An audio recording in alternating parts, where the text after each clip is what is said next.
Yo, what is going on, guys? Got a great video here today from a channel called Homath titled, What Happened to Marriage? Why is it that men don't want to get married anymore? Let's jump in, guys. Don't forget to leave your thoughts and your own comments. I have a question for the men. Do you guys still want to get married? I think what you're asking is, do you want to be married? And I think that a lot of men would say, yes, I do want a partner to spend my life with. But when you say, do you want to get married, I'm not sure if you're keeping in mind all these extra steps that come before and the possible ones after. Here's a guy living in a cardboard box with his ex-wife in his house with other men. I love how people like to pretend these days, by the way, that this isn't something that happens, right? That men aren't out here getting screwed over. They aren't getting scammed. You know, their wives aren't leaving them to take all of their money and hook up with other dudes. This is incredibly damn common. And yet so many people refuse to acknowledge that this is even happening. And so when they say, why is it that men don't want to get married anymore? I just kind of think that a lot of people are really ignorant to the fact that this is like they're choosing to ignore that this happens because they don't care. Namely, a lot of women, because again, this benefits them at the end of the day. There's a guy living in a cardboard box with his ex-wife in his house with other men. You have to keep in mind that happens with roughly 1/3 of new marriages, and that's only for the men who have the opportunity to get married, which is contingent upon a bunch of steps that have changed quite a bit over the years. Yeah, so in order to get married, by the way, guys, a lot of women will not consider a dude marriage material unless he meets her quote-unquote standards, okay? So he has to go out there, he has to make a lot of money, he has to treat her right, he has to do this, that, blah, blah, blah. And of course, she demands all of these things from the dude that she's going to get married to, i.e. a provider, but she never demanded these characteristics and these traits and this kind of funding, I guess, from the men that they found attractive. You see, what happens is from 20 to 30, oftentimes women will go out there, hook up with a bunch of dudes, and then as they approach 30, now they're looking for some sort of marriage material, and he has to meet all of these different standards. It's a complete scam for dudes. So in order to get married, you have to date, and in order to date, you have to work and make money, and in order to work and make money, you have to go to school, and men have been facing a lot of new difficulties in all of these areas over the last few decades. So do I want to have a partner? Yes, but do I want to go through all of this again? Not right now. See, here's the thing as well, right, is I just want to point out that there are a lot of guys who, you know, who are successful, whether that be in their career, you know, they've got a stable job, things like this, right? They've got this, they've done the schooling, they've done the work, but really a lot of guys are just not interested in dating modern women. That's really what it comes down to, man. Like, there are dudes out there who make good money, who are educated, and so on. And yeah, there are guys who, you know, didn't go through schooling, or maybe they don't have the most glamorous jobs and things like this. But a lot of the issue that men have is really in the dating segment, okay? Like they do not want to get married to modern women, especially in a situation where you are punished for doing it. You know, if you're asking why is it that men don't want to get married, and you don't understand that oftentimes men are losing half their crap, they're losing their kids in these divorces, well, I think that perhaps those people should look at this again, man. Because to me, it looks like marriage is essentially just a thing that's designed to ruin men's lives at the end of the day. Women can leave because they feel like it, and they can take you for pretty much everything you have. Really damn stupid. So a lot of the guys who work really hard, maybe they've got a lot of money and things like this, they don't necessarily think that it's worth the risk. Let's keep going. This again. Not right now. So you want to get married, you have to date, you want to date, you have to work, you want to work, you have to go to school. This is where a lot of male problems begin. I'm not saying that schoolgirls have it easy, but in the last few decades, schoolboys have been treated like they are defective. In 3rd grade, I used to finish my work before the other kids, and I would get up and move around, and they told me that was not okay, so they medicated me. When I got a little older, the other boys would start fights, and I went to the authorities to do the right thing, and they punished both of us. So then I took matters into my own hands, and they punished just me because of these policies. They don't Yeah, I've actually had similar things, and I've seen similar things as well. When I went through schooling, man, this whole zero tolerance thing is incredibly damn stupid. I have seen people quite literally get into fights, and then the people who were watching would get in more trouble than the people who were injuring each other during the fights. Like it's so stupid how this crap works. And also, yes, dudes are expected to just sit in a classroom for hours upon hours a day and just, you know, if you want to go outside, you're getting cramped, I guess you would say. You don't want to be sitting in your desk for like 6 hours. A lot of these places, they'll start to try and medicate you, man. You know, oh, he's too hyper, he's too aggressive, he can't sit still. Obviously, the child needs some sort of medication to keep them in check. It's completely ridiculous, man. Like, it's crazy looking back on the school system, how you were just expected to sit in a chair pretty much all day. Yeah, you could go out for lunch and whatever, but really, you're sitting there in a chair all day, listening to people who oftentimes, not always, but oftentimes are completely incompetent. You don't want to have the lives that they have whatsoever. You know, half the women teaching these days are like divorced and getting pregnant every 2 seconds. It's like, you know, really. Don't let boys just fight it out anymore. Those types of policies are not setting young boys up for success. They punish the way that we natively look at the world. It definitely messed me up a little, and that was 30 years ago, and I have no idea what's going on now. Yeah, I imagine a lot worse things are going on in contemporary schooling, particularly with all of the, you know, the liberal agendas being pushed on public schools. I don't think public schools are probably a very safe place for children right now, man. I really don't. I don't have kids, but I would imagine sending them to a lot of these places would be a very bad idea. You know, you start talking to my kid about, you know, what gender they think they are, and we're going to have a bit of a problem. Completely insane, man. Completely insane. I understand why this video is made, and I understand totally what he's talking about here, guys. I don't think this crap gets any better or has gotten any better over time. The world. It definitely messed me up a little, and that was 30 years ago, and I have no idea what's going on now. When we get older and go to college, there are all kinds of things in place to help girls that are not available for boys, and they say that it's there to correct problems, but I don't think those problems exist anymore. So as we are accumulating what we need to succeed in life, boys are getting less of a head start than they used to. Just by the way, these grants and scholarships, right? Of course they're giving them to women because, you know, your classes and things like this look a lot better, right? You look a lot better as an institution if you can say, hey, listen, we've given out grants to women, we've given out grants to this group, that group, and so on, right? And also when it comes to things like universities, a lot of these classes, despite what people say about them being unequal in the gender gap, right? A lot of women don't exactly sign up to become engineers. They don't exactly sign up to programming, to become computer specialists or anything like this. A lot of the times, the women actually have to be essentially bribed to join these particular classrooms and these facilities in the first place. And so these faculties, they can sit there and they want to have women in their classrooms because it makes them look good, right? It makes them look like they're extra tolerant and they're doing really well and getting women into new workforces, you know, new spaces. They don't really care where the dudes go, you know. Like again, we don't try and balance a lot of damn things, man. But they're just trying to get women into these particular areas because it makes them look better than they actually are.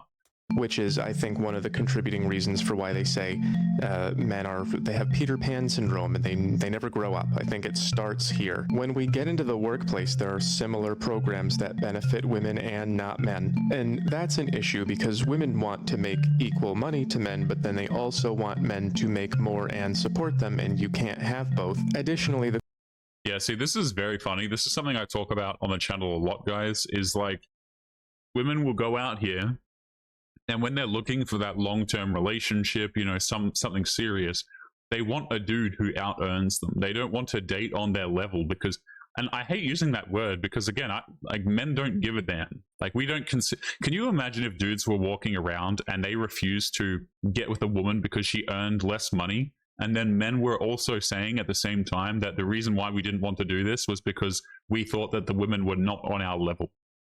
Like how arrogant do you have to be? you know, it's just crazy how women word it like this. Dudes will out earn their significant other significantly. They will look after their families, and they will simply call this looking after their families. They don't call it settling. They don't call it being with a woman who's below his level. You ever notice that?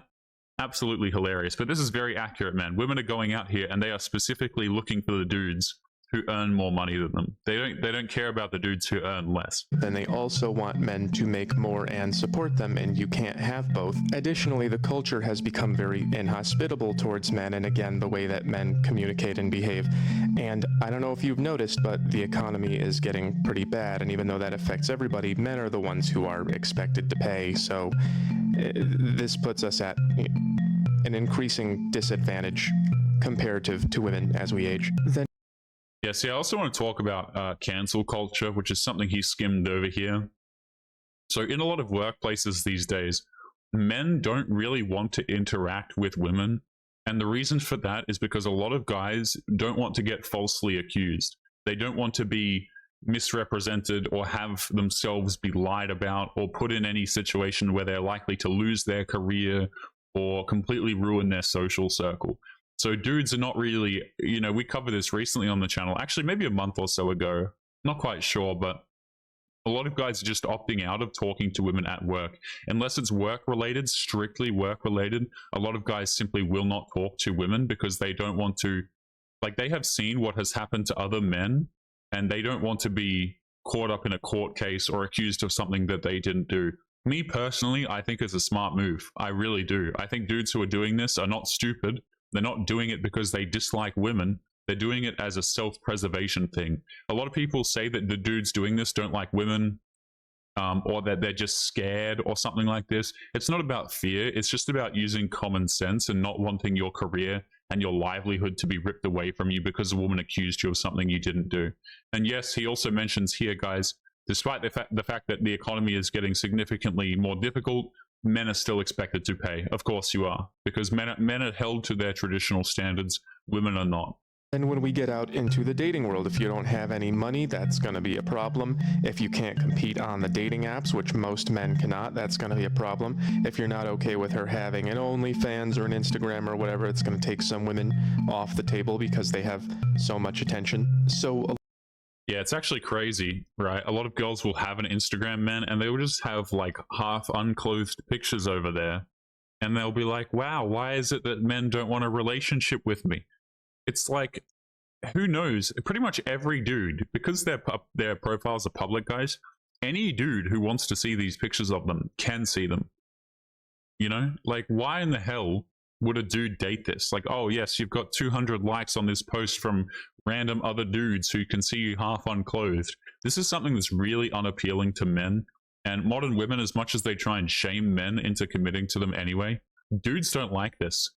You know, they might still hook up with you and have fun, but trying to get a relationship out of a guy when you behave like that, especially online, they don't, you know, men are just not interested. a lot of men are playing catch-up at this point in life when that didn't used to be the case. So our parents and grandparents did not have any of these problems. They just sort of grew up, got jobs, and married whoever was nearby. Have you ever thought of it like, would your mother have married your father if she had Tinder? Would she have chosen him? There's stuff going on in these phases of life for us that would have been unheard of even one generation ago.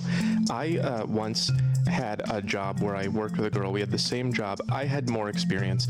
We had layoffs, and later she matched with me on Bumble and came to hook up. And I said, would you like to continue doing this? And she told me that I didn't have my life together enough. We were living in the same place, in the same job market, and we came from the same job, and I had more experience. And she was getting $120K a year to do some like women's leadership job or something, and I was driving for Uber. So, you know, I think a lot of people are really underestimating how much easier this makes things. So then if Yeah, I mean, this is pretty standard, guys. Again, when women are looking to get long-term relationships, it's not as if this just comes out of thin air and they're looking for their soulmates, right? When women jump on these dating applications, or they are choosing a man to have a long-term relationship with, a lot of them, and dare I say pretty much damn well all of them, are looking to get provided for.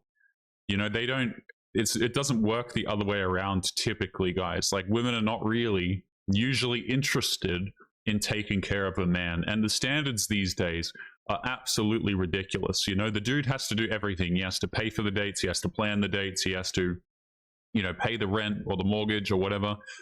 He has to pay. And then what does he get in return? He gets a woman who's been on like 35 different dating applications. She's been with 37 different dudes. Her entitlement is through the damn roof. She won't cook for you. She won't clean for you. She's not nice to be around. She's a complete headache. She contributes nothing. She's an embarrassment to you. Like, you can't even show her to your friends. You can't even meet your friends and her be there because it's embarrassing. You know, like, dudes are really set up here to kind of fail. So what a lot of dudes end up doing is they end up working and stacking their money, and they just don't deal with women.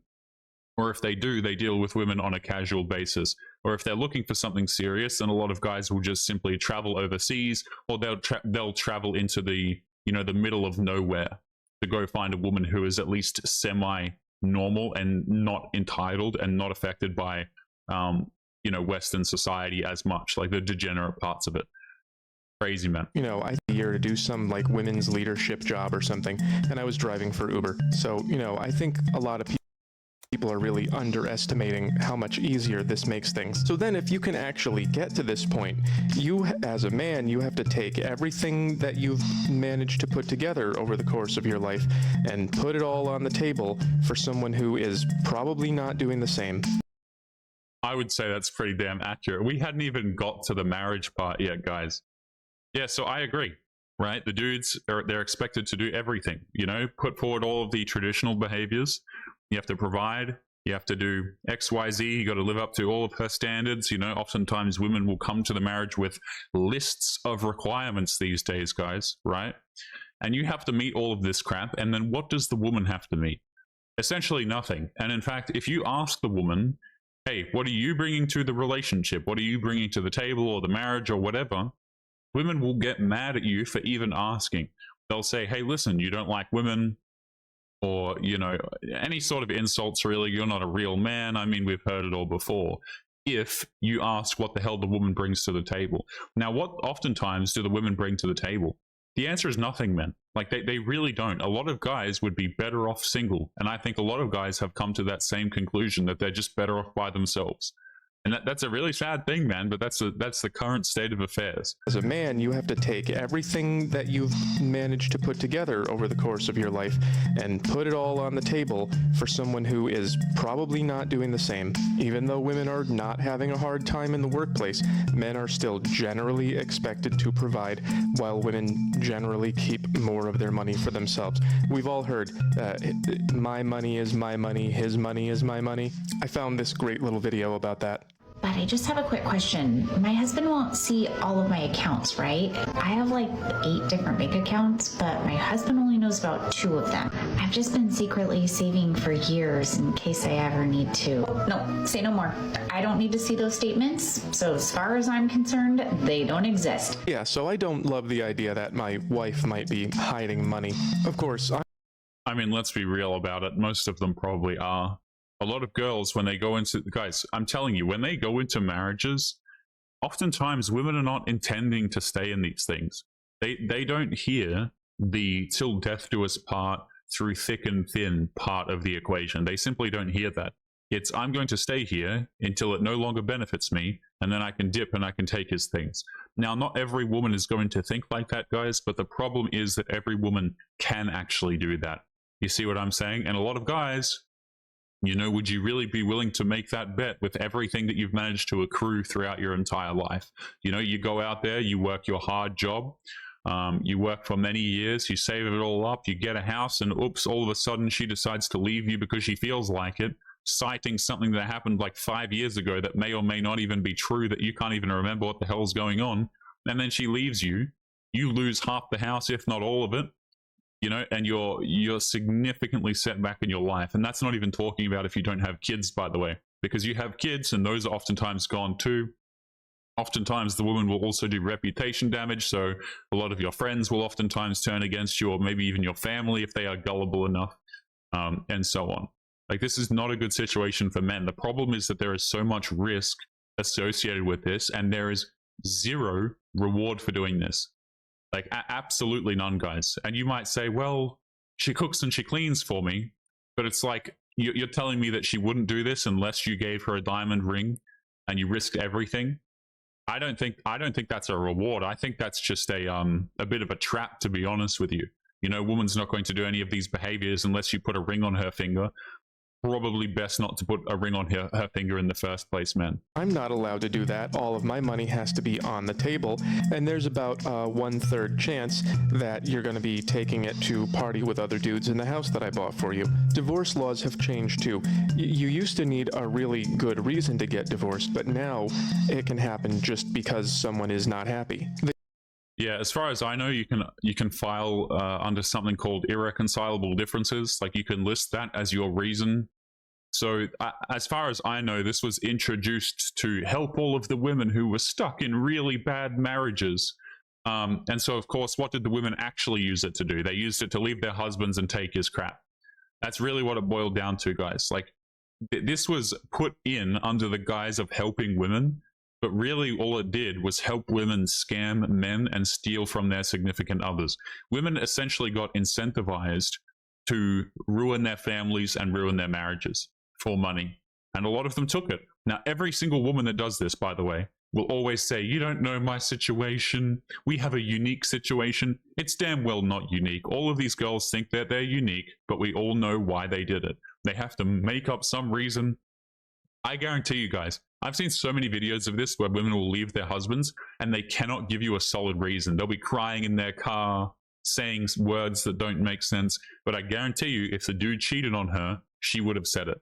Good reason to get divorced, but now it can happen just because someone is not happy. They even write songs about it. Check this out. I have to mute it for copyright. I'll read it to you. Might be the only guy who didn't send me hearted eyes in reply to my latest story. We work well on paper. We don't argue. We don't fight. But lighting scented candles just won't relight up our fire. And right there she goes, ah. I want fireworks and flames. Don't want safe, tame, practical. That ain't enough, that ain't love. This is the squircle of unconsciousness. It represents how people don't know how relationships work, and so they think the relationship is going to go like this, and then it turns a corner. I think she's at the dissatisfied part. You can't have everything is exciting all the time. Good choices are boring. No relationships are going to be fun the whole time. They're all going to have spots where there's no fire.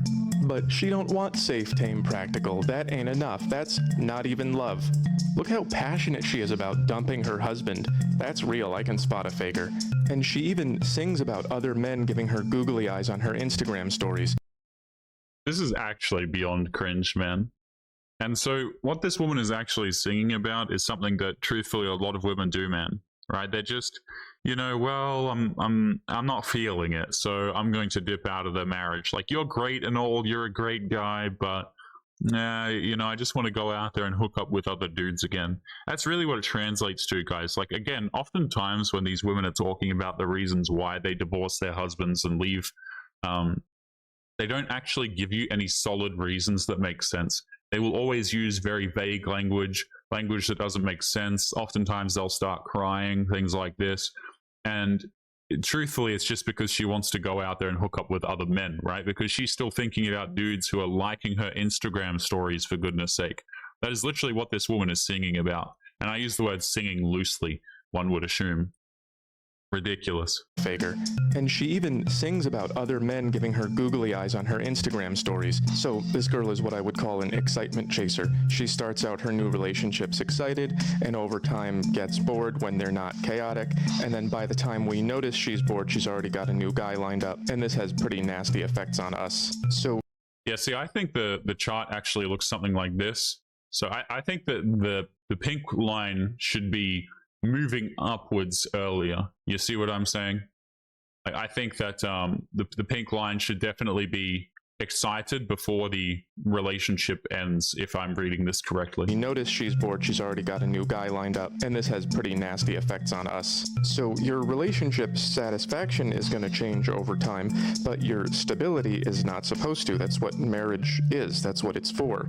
Even when you start feeling like things are not as fun, you have to remember that commitments are what gets you through the swings. I actually have a little theory that this takes about a year. Obviously, we get up and go to sleep with the sun, and women have changes in their hormones and emotions with the moon, and I think that a year is the amount of time that it takes to find somebody and have that strong emotional connection, get pregnant, and have a child. It's about 1 year altogether.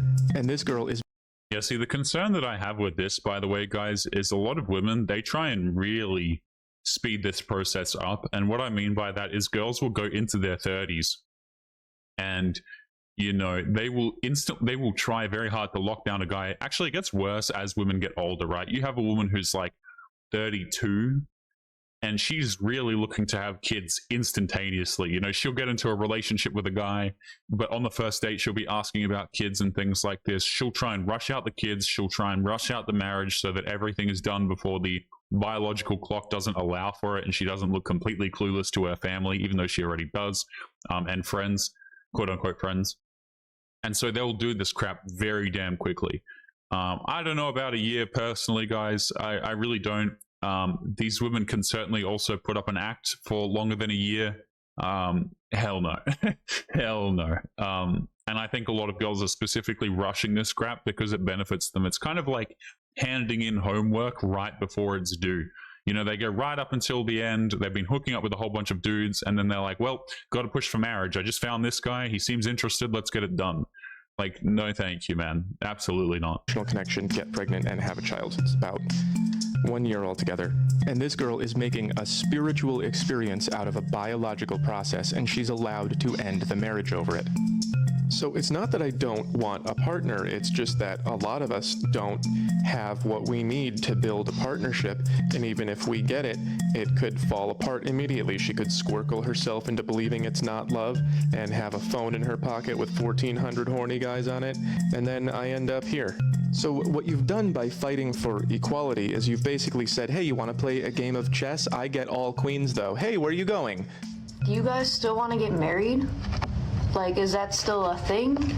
I hope this all made it clear why it's less of a thing. Yeah, see, I think a lot of guys understand this, but, you know, I think more men probably need to understand. As far as I last heard, something like 6 in 1,000 men were interested in getting married. It is no secret why the number is so damn low, guys. But we are going to be leaving today's episode there. As always, don't forget to leave your thoughts and your comments. Why do you guys think that men are not getting married anymore? Take care, and I will see you all in the next one. Peace.